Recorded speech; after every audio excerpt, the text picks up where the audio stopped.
36ನೇ ಅಧ್ಯಾಯ. ಇಬ್ಬರು ಗೋವಾದವರು. ಶ್ರೀಮತಿ ಔರಂಗಾಬಾದಕರ ಅವರ ಕಥೆಗಳು. ಒಮ್ಮೆ ಗೋವಾದಿಂದ ಇಬ್ಬರು ಬಾಬಾ ಅವರ ದರ್ಶನಕ್ಕೋಸ್ಕರ ಶಿರಡಿಗೆ ಬಂದು ಅವರಿಗೆ ಸಾಷ್ಟಾಂಗ ನಮಸ್ಕಾರ ಮಾಡಿದರು. ಇಬ್ಬರೂ ಒಟ್ಟಿಗೆ ಬಂದಿದ್ದರೂ ಕೂಡ ಬಾಬಾ ಒಬ್ಬರಿಂದ ಮಾತ್ರ ದಕ್ಷಿಣೆ ಕೇಳಿ ತೆಗೆದುಕೊಂಡರು.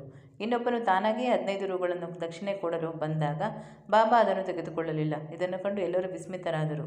ಆ ಸಮಯದಲ್ಲಿ ಅಲ್ಲಿಯೇ ಇದ್ದ ಶ್ಯಾಮ ಬಾಬಾ ಅವರನ್ನು ಕುರಿತು, ಇದೇನು, ಇಬ್ಬರೂ ಒಟ್ಟಿಗೆ ಬಂದಿರುತ್ತಾರೆ, ಒಬ್ಬನನ್ನು ಮಾತ್ರ ಕೇಳಿ ಅವನಿಂದ ದಕ್ಷಿಣೆ ಪಡೆದಿರಿ, ಇನ್ನೊಬ್ಬನು ತಾನೇ ಸ್ವತಃ ಮುಂದಾಗಿ ದಕ್ಷಿಣೆ ಕೊಡಲು ಬಂದರೂ ನಿರಾಕರಿಸುತ್ತೀರಿ, ಇದೇಕೆ ಈ ಭೇದ ಭಾವ ಎಂದು ಕೇಳಿದನು. ಅದಕ್ಕೆ ಬಾಬಾ ಅವರು, ಶ್ಯಾಮ, ನಿನಗೇನು ತಿಳಿಯದು, ನಾನು ಯಾರಿಂದಲೂ ಪುಕ್ಕಟ್ಟೆ ಏನೂ ತೆಗೆದುಕೊಳ್ಳುವುದಿಲ್ಲ. ಈ ಮಸೀದಿ ಮಾಯಿ ಸಾಲ ತೀರಿಸುವಂತೆ ಕೇಳುತ್ತಾಳೆ. ಸಾಲಗಾರನು ಸಾಲವನ್ನು ತೀರಿಸಿ ಋಣಮುಕ್ತನಾಗುತ್ತಾನೆ. ನನಗೆ ಮನೆ, ಮಠ ಮತ್ತು ಸಂಸಾರ ಏನೂ ಇಲ್ಲ. ನನಗೇನು ಬೇಕು? ನಾನು ಸರ್ವ ಸ್ವತಂತ್ರನು.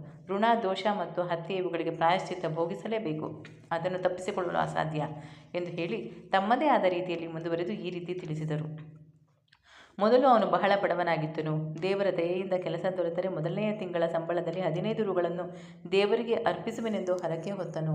ನಂತರ ಬಡ್ತಿ ದೊರೆತು 15 ರೂಗಳಿಂದ 30, 60, 100, 200, 700 ರೂಗಳ ಸಂಬಳ ದೊರಕಿತು. ಪ್ರಗತಿಯ ಸಂತಸದಲ್ಲಿ ಅವನು ಹರಕೆಯನ್ನೇ ಮರೆತು ಬಿಟ್ಟನು. ಅವನ ಕರ್ಮವು ಅವನನ್ನು ಇಲ್ಲಿಗೆ ಬರಮಾಡಿದೆ. ಆದುದರಿಂದಲೇ ಅವನಿಂದ ನಾನೇ ಕೇಳಿ 15 ರೂ ದಕ್ಷಿಣೆ ಪಡೆದೆನು ಎಂದನು. ಇನ್ನೊಂದು ಕತೆ. ಸಮುದ್ರ ದಡದಲ್ಲಿ ಅಲೆದಾಡುತ್ತಾ ಕೊನೆಗೆ ನಾನೊಂದು ಮನೆಯ ಕಟ್ಟೆಯ ಮೇಲೆ ಕುಳಿತನು. ಮಾಲೀಕನು ನನ್ನನ್ನು ಸ್ವಾಗತಿಸಿ ಹೊಟ್ಟೆ ತುಂಬ ಆಹಾರ ನೀಡಿ ಮಲಗಲು ಶುಚಿಯಾದ ಸ್ಥಳ ತೋರಿಸಿದನು. ಅಲ್ಲಿ ಒಂದು ಮಾಡ ಇತ್ತು, ಅಂದರೆ ಫಡತಾಳ ಇತ್ತು. ಅದರ ಹತ್ತಿರ ಮಲಗಿಕೊಂಡೆನು. ನಾನು ಗಾಢ ನಿದ್ರೆಯಲ್ಲಿ ಇದ್ದಾಗ ಆ ಮನುಷ್ಯನು ಗೋಡೆಯನ್ನುಳಿದು ಒಳಗೆ ಬಂದನು. ನನ್ನ ಕಿಸೆ ಕತ್ತರಿಸಿ ಹಣವನ್ನು ತೆಗೆದುಕೊಂಡು ಹೋದನು.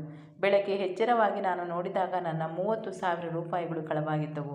ಇದರಿಂದ ಬಹಳವಾಗಿ ದುಃಖಿಸಿದೆನು. ಅನ್ನ ಆಹಾರಗಳನ್ನು ತ್ಯಜಿಸಿ 15 ದಿನ ಅದನ್ನೇ ಕುರಿತು ಚಿಂತಿಸಿದೆನು. ಅಷ್ಟರಲ್ಲಿ ಫಕೀರನೊಬ್ಬನು ಬಂದು ನನ್ನ ದುಃಖಕ್ಕೆ ಕಾರಣವೇನೆಂದು ಕೇಳಿದನು. ಎಲ್ಲ ವಿಚಾರವನ್ನೂ ಅವನಿಗೆ ತಿಳಿಸಿದೆನು. ಆಗ ಅವನು, ನೀನು ನನ್ನ ಮಾತಿನ ಪ್ರಕಾರ ನಡೆದರೆ ನಿನ್ನ ಹಣ ನಿನಗೆ ಪುನಃ ದೊರಕುವುದು. ನೀನೊಬ್ಬ ಫಕೀರನ ಕಡೆಗೆ ಹೋಗು, ಅವನ ಗುರುತನ್ನು ಹೇಳುತ್ತೇನೆ, ಅವನಲ್ಲಿ ಸಂಪೂರ್ಣ ಶರಣಾಗತನಾಗು ಎಂದನು. ಅವನು ಹೇಳಿದಂತೆ ನಾನು ನಡೆದುಕೊಂಡೆನು. ನನ್ನ ಹಣವು ಸಿಕ್ಕಿತು. ನಂತರ ಆ ಮನೆಯನ್ನು ಬಿಟ್ಟು ಸಮುದ್ರದ ದಡಕ್ಕೆ ಬಂದು ನೋಡಿದೆನು. ಹಡಗಿನೊಳಗೆ ಹೋಗಲು ಸಾಧ್ಯವಾಗಲಿಲ್ಲ. ದಟ್ಟಣೆ ಹೆಚ್ಚಾಗಿತ್ತು. ಅಪರಿಚಿತ ಸಿಪಾಯಿಯೊಬ್ಬನು ನನ್ನ ಪರವಾಗಿ ಮಧ್ಯಸ್ಥಿಕೆ ವಹಿಸಿದ್ದರಿಂದ ಹಡಗಿನಲ್ಲಿ ಸ್ಥಳ ದೊರಕಿತು. ಇನ್ನೊಂದು ಊರನ್ನು ತಲುಪಿ ಅಲ್ಲಿಂದ ರೈಲಿನಲ್ಲಿ ಬಂದು ಮಸೀದಿ ಮಾಯಿಯನ್ನು ಸೇರಿದ್ದೇನೆ ಎಂದರು. ಕತೆ ಮುಗಿಸಿ ಬಾಬಾ ಅವರು ಅತಿಥಿಗಳಿಗೆ ಊಟ ಉಪಚಾರದ ಅಣಿ ಮಾಡಲು ಶ್ಯಾಮ ಅವರಿಗೆ ಹೇಳಿದರು. ಶ್ಯಾಮ ಅವರು ಅವರಿಬ್ಬರನ್ನೂ ತಮ್ಮ ಮನೆಗೆ ಕರೆದುಕೊಂಡು ಹೋಗಿ ಭೋಜನ ಮಾಡಿಸಿದರು. ಆಗ ಶ್ಯಾಮ ಅವರು, ಬಾಬಾ ಅವರ ಕತೆ ಬಹಳ ಗೂಢವಾಗಿತ್ತು. ಬಾಬಾ ಎಂದೂ ಸಮುದ್ರಕ್ಕೆ ಹೋಗಿಯೇ ಇಲ್ಲ. 30,000 ರೂಪಾಯಿ ಅವರಲ್ಲಿ ಇರಲೇ ಇಲ್ಲ. ಅವರು ಪ್ರಯಾಣ ಮಾಡಿಯೂ ಇಲ್ಲ. ಹಣವನ್ನು ಕಳೆದುಕೊಂಡೂ ಇಲ್ಲ ಎಂದು ಹೇಳಿ ಅವರ ಮಾತಿನ ಅರ್ಥ ತಿಳಿಯಿದೆ ಎಂದು ಪ್ರಶ್ನಿಸಿದರು. ಆಗ ಅವರಿಬ್ಬರೂ ಮನಕರಗಿ ಕಣ್ಣೀರು ಸುರಿಸಿದರು. ಇಬ್ಬರೂ ಗದ್ಗದ ಕಂಠದಿಂದ, ಬಾಬಾ ಅವರು ಅಂತರ್ಯಾಮಿಗಳು, ಬಾಬಾ ಪರಬ್ರಹ್ಮರು. ಅವರು ಹೇಳಿದುದೆಲ್ಲವೂ ನಮ್ಮ ಬಗ್ಗೆಯೇ. ಅದೆಲ್ಲವೂ ನಮಗೆ ಸಂಬಂಧಿಸಿದ್ದುದೇ ಆಗಿದೆ. ಇದು ಅವರಿಗೆ ಹೇಗೆ ತಿಳಿಯಿತು ಎಂಬುದು ಪರಮಾಶ್ಚರ್ಯದ ಸಂಗತಿ. ಭೋಜನದ ನಂತರ ವಿವರವನ್ನು ತಿಳಿಸುವೆವು ಎಂದರು. ಭೋಜನವಾದ ನಂತರ ತಾಂಬೂಲ ತಿನ್ನುತ್ತಾ ಅವರು ತಮ್ಮ ಕಥೆಗಳನ್ನು ಹೇಳಲಾರಂಭಿಸಿದರು. ಒಬ್ಬನು ಸಮುದ್ರ ಪಟ್ಟಿಯ ಮೇಲೆ ತನ್ನ ಊರು ಘಟ್ಟದ ಮೇಲೆ ಇದೆ. ನಾನು ನೌಕರಿ ಹುಡುಕಲು ಗೋವಾಕ್ಕೆ ಹೋದೆ. ನನಗೆ ಕೆಲಸ ಸಿಕ್ಕರೆ ಸಾಕೆಂದು ಶ್ರೀ ದತ್ತಾತ್ರೇಯ ದೇವರಿಗೆ ಹರಕೆ ಹೊತ್ತೆ. ಮೊದಲನೇ ತಿಂಗಳ ಸಂಬಳವನ್ನು ಅವನಿಗೆ ಅರ್ಪಿಸುವುದಾಗಿ ಬೇಡಿಕೊಂಡಿದ್ದೆ. ಆದರೆ ದೇವರ ದಯೆಯಿಂದ ನನಗೆ ಉದ್ಯೋಗ ದೊರಕಿತು. ಈಗ ಬಾಬಾ ಅವರು ಹೇಳಿದಂತೆ ನನಗೆ ಬಡ್ತಿಗಳೂ ದೊರಕಿದವು. ನಾನು ನನ್ನ ಹರಕೆಯನ್ನೇ ಮರೆತೆ. ಆದರೆ ಬಾಬಾ ಅವರು ಈ ರೀತಿ ಅದನ್ನು ಜ್ಞಾಪಿಸಿ ನನ್ನಿಂದ 15 ರೂಪಾಯಿ ಕೇಳಿದ್ದಾರೆ. ನಾನು ಕೊಟ್ಟಿರುವುದು ದಕ್ಷಿಣೆಯಲ್ಲ, ಹಳೆಯ ಋಣವನ್ನು, ನನ್ನ ಹರಕೆಯನ್ನು ತೀರಿಸಿದ್ದೇನೆ ಎಂದರು. ಫಕೀರನ ಸಲಹೆ. ಬಾಬಾ ಎಂದೂ ಹಣವನ್ನು ಬೇಡುತ್ತಿರಲಿಲ್ಲ ಮತ್ತು ತಮ್ಮ ಭಕ್ತರನ್ನು ಹಣ ಬೇಡಲು ಬಿಡುತ್ತಿರಲಿಲ್ಲ. ಹಣವು ಆಧ್ಯಾತ್ಮಿಕ ಪ್ರಗತಿಗೆ ಅಪಾಯಕಾರಕವೆಂದು ತಿಳಿದು ಅವರು ಭಕ್ತರನ್ನು ಬಂಧನದಲ್ಲಿ ಸಿಲುಕಿಸಲು ಆಸ್ಪದ ಕೊಡುತ್ತಿರಲಿಲ್ಲ. ಈ ಸಂದರ್ಭದಲ್ಲಿ ಭಗತ ಮಾಳಸಾಪತಿಯವರ ಅನುಭವವನ್ನು ನೋಡೋಣ. ಭಗತ ಮಾಳಸಾಪತಿಯವರು ಕಡುಬಡವರಾಗಿದ್ದರು. ಬಾಬಾ ಅವರು ಅವರಿಗೆ ಹಣ ಕೂಡಿಡಲು ಆಸ್ಪದ ನೀಡಲಿಲ್ಲ. ದಕ್ಷಿಣೆಯಿಂದ ಬಂದ ಹಣದಲ್ಲಿ ಅವರಿಗೆ ಏನೂ ಬಾಬಾ ಕೊಡುತ್ತಿರಲಿಲ್ಲ. ಒಂದು ಸಾರಿ ವ್ಯಾಪಾರಿಯೊಬ್ಬನು ಬಂದು ಬಾಬಾ ಅವರಿಗೆ ಮಾಳಸಾಪತಿಗೆ ಕೊಡಲು ಅಪಾರ ಹಣವನ್ನು ಕೊಟ್ಟನು. ಆದರೆ ಮಾಳಸಾಪತಿಯರು ಅದನ್ನು ತೆಗೆದುಕೊಳ್ಳಲು ಬಾಬಾ ಸಮ್ಮತಿಸಲಿಲ್ಲ. ಆ ನಂತರ ಎರಡನೆಯವನು, ನಮ್ಮ ಅಡಿಗೆಯವನು ನನ್ನಲ್ಲಿ 35 ವರ್ಷಗಳಿಂದ ಬಹಳ ವಿಶ್ವಾಸದಿಂದ ಕೆಲಸ ಮಾಡುತ್ತಿದ್ದನು. ದುರದೃಷ್ಟವಶಾತ್ ಅವನು ದುರ್ಮಾರ್ಗ ಪ್ರವರ್ತಕನಾಗಿ ಒಂದು ದಿನ ನನ್ನ ಎಲ್ಲ ಹಣವನ್ನು ದೋಚಿಕೊಂಡು ಹೋದನು. ನಾನು ರಾತ್ರಿ ಮಲಗಿದಾಗ ಹೇಗೋ ಬಂದು ನಾನು ಗಳಿಸಿದ 30,000 ರೂಗಳನ್ನು ಅಪಹರಿಸಿದನು. ಬಾಬಾ ಅವರು ಅಷ್ಟು ಹಣ ಎಂದು ಸರಿಯಾಗಿ ಹೇಳಿದ್ದಾರೆ. ಅದು ಹೇಗೆ ಅವರಿಗೆ ತಿಳಿಯಿತೋ ನಾನು ಅರಿಯೆ. ನಾನು ಹಗಲಿರುಳು ವ್ಯಥೆ ಪಡುತ್ತಿದ್ದೆ. ವಿಚಾರಣೆಯಿಂದ ಪ್ರಯೋಜನವಾಗಲಿಲ್ಲ. ಹೀಗೆಯೇ 15 ದಿನಗಳು ಕಳೆದವು. ಒಂದು ದಿನ ನನ್ನ ಮನೆಯ ಅಂಗಳದಲ್ಲಿ ನಾನು ಯೋಚಿಸುತ್ತಾ ಕುಳಿತಿದ್ದೆ. ಆಗ ಒಬ್ಬ ಫಕೀರನು ಬಂದು ನನ್ನ ವ್ಯಾಕುಲತೆಯನ್ನು ಕಾರಣವನ್ನು ಕೇಳಿದನು. ನಡೆದುದೆಲ್ಲವನ್ನೂ ಅವನಿಗೆ ಹೇಳಿದನು. ಆಗ ಅವನು, ಶಿರಡಿಯಲ್ಲಿ ಸಾಯಿಬಾಬಾ ಎಂಬ ಮಹಾತ್ಮರಿದ್ದಾರೆ. ಅವರಿಗೆ ಹರಕೆ ಹೊತ್ತು ನೀನು ಅತಿ ಹೆಚ್ಚಾಗಿ ಪ್ರೀತಿಸುವ ಆಹಾರವನ್ನು ಅವರ ದರ್ಶನ ಪಡೆಯುವ ತನಕ ಸ್ವೀಕರಿಸುವುದಿಲ್ಲ ಎಂದು ಸಂಕಲ್ಪ ಮಾಡು ಎಂದು ಹೇಳಿದನು. ನಾನು ಅವನು ಹೇಳಿದಂತೆ ಹರಕೆ ಹೊತ್ತು, ಬಾಬಾ, ನನ್ನ ಕಳೆದು ಹೋದ ಮಾಲು ಸಿಗದ ಹೊರತು, ನಿಮ್ಮ ದರ್ಶನ ಪಡೆಯದ ಹೊರತು ನಾನು ಅನ್ನ ಸೇವಿಸುವುದಿಲ್ಲ ಎಂದು ನಿರ್ಧಾರ ಮಾಡಿಕೊಂಡೆನು. ಇದಾದ ನಂತರ 15 ದಿನ ಕಳೆದವು. ಆಗ ಓಡಿ ಹೋದ ಅಡಿಗೆಯವನು ಪುನಃ ನನ್ನ ಕಡೆಗೆ ಬಂದು ನನ್ನ ಹಣವನ್ನು ಹಿಂತಿರುಗಿಸಿದನು. ನಾನು ತಲೆಕೆಟ್ಟು ಈ ರೀತಿ ವರ್ತಿಸಿದೆ. ನಾನು ನಿಮ್ಮ ಪಾದಗಳಿಗೆ ಎರಗುತ್ತೇನೆ, ಕ್ಷಮಿಸಿ ಎಂದನು. ಹೀಗೆ ಎಲ್ಲವೂ ಸರಿಯಾಯಿತು. ಈ ಹಿಂದೆ ನನ್ನನ್ನು ಸಂಧಿಸಿದ ಫಕೀರನು ಪುನಃ ನನಗೆ ಕಾಣಲೇ ಇಲ್ಲ. ಅವನ ದರ್ಶನಕ್ಕೆ ತವಕ ಪಡುತ್ತಿದ್ದೆ. ಬಹಳ ದೂರದಿಂದ ನನಗೆ ಸಹಾಯ ಮಾಡಲು ಬಂದ ಫಕೀರನೇ ಬಾಬಾ ಅವರೆಂದು ಊಹಿಸಲು ಸಂದೇಹವಿಲ್ಲ. ನನ್ನನ್ನು ನೋಡಿ ನನ್ನ ಕಳೆದು ಹೋದ ದ್ರವ್ಯವನ್ನು ಮರಳಿ ಕೊಡಿಸಲು ಯತ್ನಿಸಿದ ಬಾಬಾ ಅವರು ನನ್ನ 35 ರೂಪಾಯಿಗಳಿಗೆ ಆಶೆ ಪಡುತ್ತಾರೆಯೇ? ಎಂದಿಗೂ ಇಲ್ಲ. ಹೀಗೆ ಯಾರಿಂದಲೂ ಏನೂ ಅಪೇಕ್ಷಿಸದ ನಮ್ಮನ್ನು ಧಾರ್ಮಿಕ ಪಥದ ಕಡೆಗೆ ಸಾಗಿಸಲು ಬಾಬಾ ನಿರಂತರ ಪ್ರಯತ್ನ ಪಡುತ್ತಿದ್ದಾರೆ. ಕಳೆದು ಹೋದ ಧನವೆಲ್ಲ ಮರಳಿ ದೊರೆತು ನನಗೆ ಪರಮಾನಂದವಾಯಿತು. ಈ ರೀತಿಯ ಆನಂದದ ಉನ್ಮಾದದಲ್ಲಿ ಹರಕೆಯನ್ನು ಮರೆತೆ. ಮುಂದೆ ನಾನು ಒಂದು ದಿನ ಕೊಲಬಾದಲ್ಲಿ ವಿಶ್ರಮಿಸುತ್ತಿದ್ದಾಗ ಬಾಬಾ ಅವರ ಕನಸಿನಲ್ಲಿ ಕಂಡೆ. ಆಗ ನಾನು ಶಿರಡಿಗೆ ಹೋಗಬೇಕೆಂದು ನೆನಪಾಯಿತು. ಗೋವಾಕ್ಕೆ ಹೋಗಿ ಅಲ್ಲಿಂದ ಶಿರಡಿಗೆ ಹೊರಡಬೇಕೆಂದು ನಿರ್ಧರಿಸಿದೆ. ಮುಂಬೈಗೆ ಹೋಗುವ ಹಡಗನ್ನು ಹತ್ತಲು ಬಂದರಿಗೆ ಬಂದೆ. ಸ್ಥಳವಿರಲಿಲ್ಲ. ಎಲ್ಲ ಸ್ಥಳವೂ ಭರ್ತಿಯಾಗಿತ್ತು. ಅಪರಿಚಿತನಾದ ಜವಾನನೊಬ್ಬನ ಮಧ್ಯಸ್ಥಿಕೆಯಿಂದ ನನಗೆ ಅದರಲ್ಲಿ ಸ್ಥಳ ದೊರಕಿತು. ಮುಂಬೈಗೆ ಬಂದಿಳಿದೆ. ಅಲ್ಲಿಂದ ರೈಲಿನಲ್ಲಿ ಇಲ್ಲಿಗೆ ಬಂದೆ.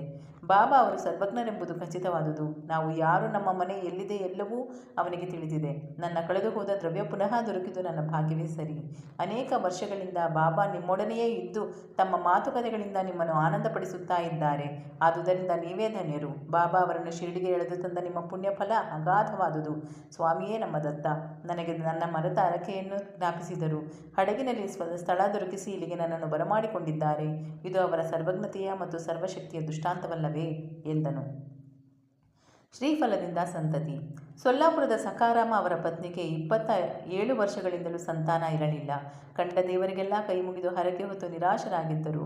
ಕೊನೆಯ ಪ್ರಯತ್ನವೆಂದು ತಮ್ಮ ಮಲಮಗನಾದ ವಿಶ್ವನಾಥನೊಡನೆ ಶಿರಡಿಗೆ ಬಂದು ಬಾಬಾ ಅವರ ಸೇವೆ ಮಾಡುತ್ತಾ 2 ತಿಂಗಳು ಕಳೆದರು. ಅವರು ಮಸೀದಿಗೆ ಹೋದಾಗಲೆಲ್ಲ ಭಕ್ತಕೋಟಿಯು ಬಾಬಾ ಅವರನ್ನು ಮುತ್ತಿರುವುದನ್ನು ನೋಡುತ್ತಿದ್ದರು. ಅವರಿಗೆ ಬಾಬಾ ಅವರೊಬ್ಬರೇ ಇರುವಾಗ ಸಂಧಿಸಿ ತಮ್ಮ ಬಯಕೆಯನ್ನು ಅವರಲ್ಲಿ ವ್ಯಕ್ತಪಡಿಸಿ ಆಶೀರ್ವಾದ ಪಡೆಯಬೇಕೆಂದು ಇಚ್ಛಿಸಿದ್ದರು. ಆದರೆ ಇಂಥ ಸಂದರ್ಭ ಬಹುಕಾಲದವರೆಗೆ ದೊರಕಲೇ ಇಲ್ಲ. ಕೊನೆಗೆ ತಮ್ಮ ಪರವಾಗಿ ಬಾಬಾ ಅವರ ಜೊತೆಗೆ ಮಾತನಾಡಬೇಕೆಂದು ಅವರು ಶ್ಯಾಮ ಅವರಿಗೆ ವಿನಂತಿಸಿಕೊಂಡರು. ಆಗ ಶ್ಯಾಮ ಅವರು, ಬಾಬಾ ಅವರ ದರ್ಬಾರು ಎಲ್ಲರಿಗೂ ತೆರೆದಿದೆ. ಆದಷ್ಟು ಮಟ್ಟಿಗೆ ಪ್ರಯತ್ನ ಮಾಡುತ್ತೇನೆ ಎಂದು ಹೇಳಿ ನಿಮಗೆ ದೇವರು ಆಶೀರ್ವದಿಸಲಿ ಎಂದರು.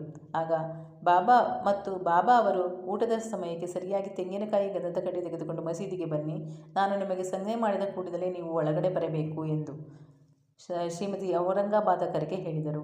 ಮುಂದೆ ಒಂದು ದಿನ ಬಾಬಾ ಊಟ ಮಾಡಿದ ನಂತರ ಬಾಬಾ ತಮ್ಮ ಕೈ ತೊಳೆಯುವಾಗ ಶ್ಯಾಮ ನೀರು ಹಾಕುತ್ತಿದ್ದರು. ಆಗ ಬಾಬಾ ಶ್ಯಾಮ ಅವರ ಕೆನ್ನೆ ಚಿವುಟಿದರು. ಶ್ಯಾಮ ಅವರು ಕೋಪಗೊಂಡು, ಬಾಬಾ, ಈ ರೀತಿ ಚಿವುಟುವುದು ನಿಮಗೆ ತರವೇ? ಹೀಗೆ ಹಿಂಸಿಸುವ ದೇವರು ನಮಗೆ ಬೇಡ. ನಾವೇನು ನಿಮ್ಮ ಸೇವಕರೇ? ಆತ್ಮೀಯತೆಯ ಫಲ ಇದೆಯೇನು ಎಂದರು. ಅದಕ್ಕೆ ಬಾಬಾ, ಶ್ಯಾಮ, ಈ ಹಿಂದಿನ 72 ಜನ್ಮಗಳಿಂದಲೂ ನೀನು ನನ್ನೊಡನೆಯೇ ಇರುತ್ತಿ. ಇದಕ್ಕೆ ಮುಂಚೆ ನಿನ್ನನ್ನು ಎಂದಾದರೂ ಚಿವುಟಿದ್ದೇನೆಯೇ? ಈಗ ಸುಮ್ಮನೆ ಮುಟ್ಟಿದ್ದಕ್ಕೆ ನನ್ನ ಮೇಲೆ ಇಷ್ಟೊಂದು ಕೋಪವೇ ಎಂದರು.